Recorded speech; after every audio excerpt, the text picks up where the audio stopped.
We are finishing this year's collection of Easter eggs because I'm so sorry, I just hate this one. I just hate the way it looks, so we're going to replace it with a new Pansy one. I just like the idea that they all match in vibe and, size of flowers. The background is a medium green, right in the middle of our other two green shades. I did a gradient on it, of course, and then I went through and added individual pieces of grass, and I was very careful about this. I wanted it to look like you were looking down at grass from above, and also because I wanted it to be to find out there.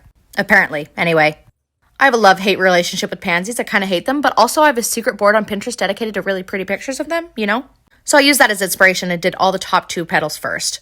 I was originally going to paint over the first pansy one because I really do hate it that much, but my friend really liked it, and so I just decided to give it to her instead and start a new one. I tend to like the pansies that look, frankly, luminescent on Pinterest, but I don't really go for the ones that look very classically pansy. But I also didn't want this egg to just look like a bunch of 5-petal flowers that had swapped pieces. So I made sure to go through, and especially on the yellow ones, make it look very classically pansy.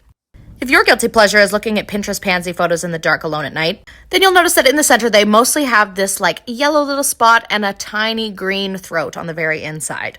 So I made sure to add that to all of the pansies, even though it's not always on an illustration of them. And then there's what you might call a hood over the top of it in a little white, and I put that on all of them too. After the sealant, it actually kind of looks glorious. And don't worry, it only popped open that hard that one time because it was still sealed over with dried paint. It opens just fine now. And now that my trio of tiny trendy flowers is done, we can add these 3 to the collection from last year. Here's to hoping next year they have more or that egg prices aren't that bad. And hey, if TikTok doesn't get banned, I'll try and find a project that you can do this year.